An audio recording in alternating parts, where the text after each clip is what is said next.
વડીલો દ્વારા જણાવવામાં આવેલ 72 મહત્વના નિયમો જાણો। 1. રોજ શેકેલા ચણા ખાવાથી મગજ મજબૂત બને છે। 2. જે લોકોના ચહેરા પર નાના તલની સમસ્યા હોય તો કોબીજનો રસ કાઢીને તલની જગ્યા પર હળવા હાથે લગાવો। તેનાથી ધીમે ધીમે તલ દૂર થશે। 3. સૂતી વખતે વાંચવાથી મગજ નબળું પડે છે। 4.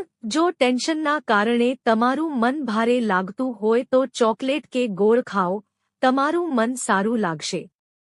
5. હૃદયના દર્દીઓને લીલી ઇલાયચીનું સેવન કરવું જોઈએ।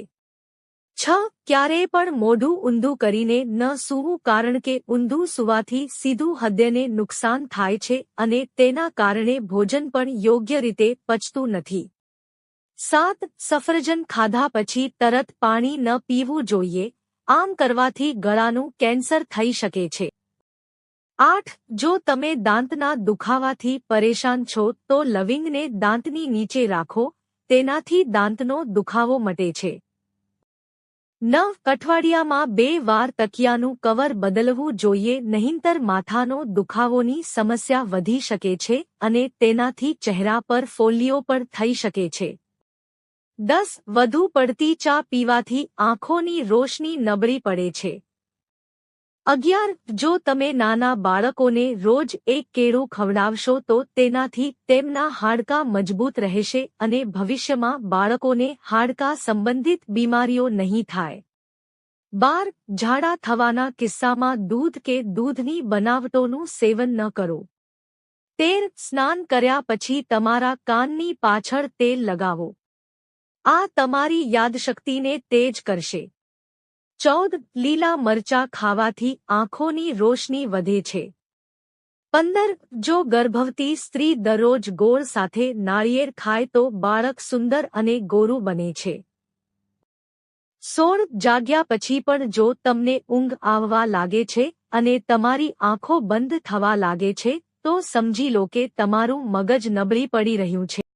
17. રાત્રે વધારે સમય સુધી જાગતા રહેવાથી વ્યક્તિનું મગજ નબળું પડી જાય છે। 18. જો તમે પેટ ફૂલવાથી બચવા માંગતા હોય તો ખોરાક ધીમે ધીમે ખાવો અને તેને ચાવો। 19. જે મહિલાઓને યુરિન ઇન્ફેક્શન, એનેમિયા, પગમાં સોજો, પેટ સંબંધિત સમસ્યાઓ કે આંખ સંબંધિત સમસ્યાઓ હોય તો ધાણાના લાડુ બનાવીને ખાઓ, તેનાથી સ્વાસ્થ્ય માટે ઘણા ફાયદા થાય છે। 20. દ્રાક્ષ ખાવાથી વાળ ખરતા બંધ થાય છે। 21. રોટલી અને પરાઠા પર ઘી લગાવીને ખાવાથી વજન વધે છે અને શરીરને શક્તિ મળે છે। 22. દરરોજ રાત્રે સૂતા પહેલા 1 ગ્લાસ પાણીમાં 10 થી 12 કિસમિસ નાખો, બીજા દિવસે સવારે ખાલી પેટ કિસમિસનું પાણી પીવો અને કિસમિસને ચાવો, તેનાથી લીવરને કુદરતી રીતે સાફ કરવામાં મદદ મળે છે। 23. અઠવાડિયામાં એકવાર નારિયેળ પાણી પીવો, તે શરીરને ગોરું રાખે છે। 24. જે બાળકો વહેલા બોલવાનું શરૂ કરે છે તેમની યાદશક્તિ વધુ તીવ્ર હોય છે। 25. જે લોકોને પાયલ્સની સમસ્યા હોય તેમણે ગોળનું શરબત પીવું જોઈએ, તેનાથી પાયલ્સની સમસ્યા દૂર થાય છે। 26. હૂંફાળા પાણીમાં મધ ભેળવીને પીવાથી કિડનીની બીમારી મટે છે। 27. કેરીને ઠંડી કર્યા પછી ખાવો, તેને ઠંડુ કર્યા વગર ખાવાથી શરીર પર ફોલ્લાઓ અને આંખોની સમસ્યા થાય છે। 28. પગના તળિયા પર વિક લગાવીને સૂવાથી છાતીની ભીડ દૂર થાય છે અને શરદી અને ઉધરસમાં રાહત મળે છે। 29. સવારે ખાલી પેટ બાફેલા ચણા ખાવાથી તમારી યાદશક્તિ ક્યારેય નબળી નહીં પડે। 30. જે લોકો સૂતા પહેલા ચહેરો ધોતા નથી તે ખૂબ જ ઝડપથી વૃદ્ધ થાય છે કારણ કે રાત્રે સૂતી વખતે ચહેરો સાફ ન કરવાને કારણે કરચલીઓ ઝડપથી દેખાવા લાગે છે। 31. લીમડાના પાનના તેલથી માલિશ કરવાથી સાંધાનો દુખાવો મટે છે। 32. રાત્રે સૂતા પહેલા 4 બદામ ખાવાથી ચહેરાની ત્વચા ચમકદાર અને સ્વચ્છ રહે છે। 33. ખાલી પેટ અજમાનું પાણી પીવાથી પેટની ચરબી ધીમે ધીમે ઓગળવા લાગે છે। 34 દરરોજ તમારા ચહેરા પર દહીં લગાવો, તેનાથી તમારા ચહેરા પરના પિમ્પલ્સ અટકશે અને રીંગણનું સેવન ન કરો. 35 રાત્રે થોડી હળદર મિક્સ કરીને દૂધ પીવાથી વ્યક્તિના ચહેરા પર ચમક આવે છે અને વ્યક્તિને ઘણી બીમારીઓથી બચાવે છે. 36 કાળો રંગ ધરાવતા લોકોએ દરરોજ રાત્રે સૂતા પહેલા કાચું દૂધ લગાડવું જોઈએ, તેનાથી રંગ સુધરે છે. 37 જેમ બને તેમ ભોજનમાં સલાડ અને લીલા શાકભાજીનું વધુ સેવન કરો કારણ કે તેમાં ફાઇબર, વિટામિન્સ અને મિનરલ્સ હોય છે. 38 દેશી ઘીનું સેવન કરવાથી હાડકાં મજબૂત થાય છે અને શરીર મજબૂત બને છે. 39 જો તમને તમારા આખા શરીરમાં દુખાવો અથવા તો થાક લાગે છે, તો તમારા શરીરને સરસવના તેલ અથવા નાળિયેરના તેલની માલિશ કરો. મસાજ કરવાથી માંસપેશીઓને ઘણી રાહત મળે છે.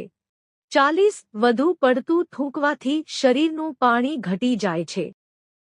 41 વધુ પડતું ટેન્શન લેવાથી જલ્દી વૃદ્ધત્વ આવે છે અને ઘણી બીમારીઓ પણ થાય છે. 42 લાંબા સમય સુધી બેસીને કામ કરવાથી ઘૂંટણને નુકસાન થાય છે. 43 કબજિયાતથી બચવા માટે કેરી અને તરબૂચ ખાલી પેટે ન ખાવો અને ન તો ભરેલા પેટે ભોજન ખાવું. 44 ટમેટાનો રસ ચહેરા પર લગાવવાથી ચહેરો ચમકી ઉઠે છે. 45 દિવસમાં 2 થી 3 વાર નવશેકું પાણી માથા પર લગાવવાથી વાળ ખરતા અટકે છે. 46 જો કાચી રોટલી અને કાચા ફળ ખાવાથી તમારું મન નબળું થઈ જાય છે તો ગ્રીન ટી પીવો. 47 ગાયનું મૂત્ર નાકમાં છાંટવાથી મગજ મજબૂત બને છે અને ડિપ્રેશન ઓછું થાય છે. 48 ઘી સાથે રોટલી અને પરાઠા ખાવાથી વજન વધે છે અને શરીરને શક્તિ મળે છે. 49 ઘણી વખત એવું સાંભળવામાં આવ્યું છે કે રાત્રે મોજા પહેરીને સૂવું ન જોઈએ, પરંતુ રાત્રે મોજા પહેરીને સૂવાથી આપણા શરીરમાં લોહી ઓછું થવાનું જોખમ રહે છે. 50 કારેલાનો રસ ફાટેલા હોઠ પર લગાવવાથી હોઠ મટાડવામાં મદદ મળે છે.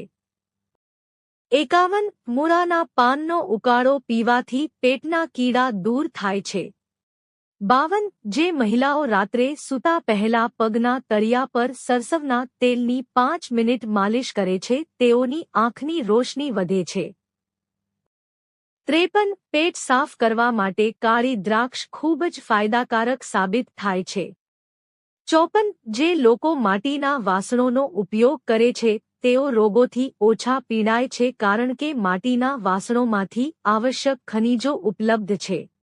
55 વાસી રોટલી ખાવાથી દાંતમાં ઠંડી અને ગરમ લાગવાની સમસ્યા દૂર થાય છે અને દાંત મજબૂત બને છે.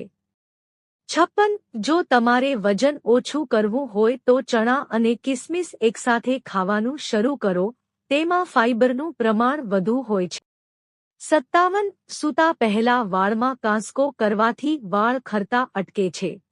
58 40 વર્ષની ઉંમર પછી સ્ત્રીઓની ત્વચા તેની કુદરતી ભેજ ગુમાવવાનું શરૂ કરે છે, આ માટે દરરોજ મોં ધોયા પછી અથવા સ્નાન કર્યા પછી તમારા ચહેરાને મોઇશ્ચરાઇઝ કરવાનું ભૂલશો નહીં. 59 ઊભા રહીને પાણી પીવાથી સાંધામાં પ્રવાહી એકઠું થઈ શકે છે અને સાંધાને નુકસાન પહોંચાડે છે.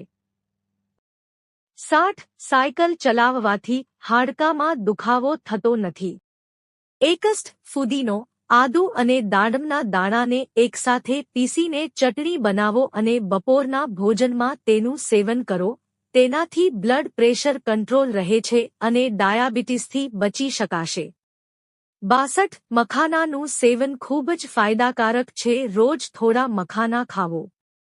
63 જો તમને પીળો પેશાબ થતો હોય તો તમે આંતરિક રીતે સ્વચ્છ નથી અથવા તો તમે ઓછું પાણી પી રહ્યા છો.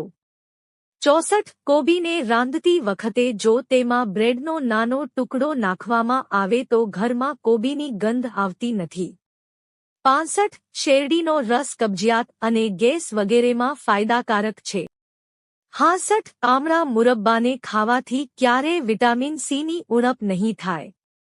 67 કેળાની છાલને ક્યારે ફેંકવી ન જોઈએ, તેને તમારા ચહેરા પર ઘસો તમારો ચહેરો ચમકશે. 68 જો તમને કફની સમસ્યા હોય તો આદુનો રસમાં મધ ભેળવીને પીવાથી ઉધરસમાં રાહત મળે છે. 69 હાથ પર ઓલિવ ઓઇલ લગાવવાથી હાથ નરમ અને કોમલ રહે છે. 70 સફેદ ડુંગળીનો રસ કાઢીને વાળમાં લગાવો. વાળ ખરતા બંધ થઈ જશે. 71 રોજ 2 ફળ ખાવાથી મહિલાઓની સુંદરતા વધારે કરે છે. 72 ડેન્ગ્યુની સારવારમાં પપૈયાના પાનને વધુ સારી સારવાર તરીકે ઓળખવામાં આવે છે. પપૈયાના પાનનો રસ કાઢીને દિવસમાં 2 વખત લગભગ 2 થી 3 ચમચી લેવાથી ડેન્ગ્યુની બચી શકાય છે. જો તમને આ વિડિયો ગમ્યો હોય તો લાઇક કરો, મિત્રો સાથે શેર કરો અને ચેનલને સબસ્ક્રાઇબ કરો. ધન્યવાદ.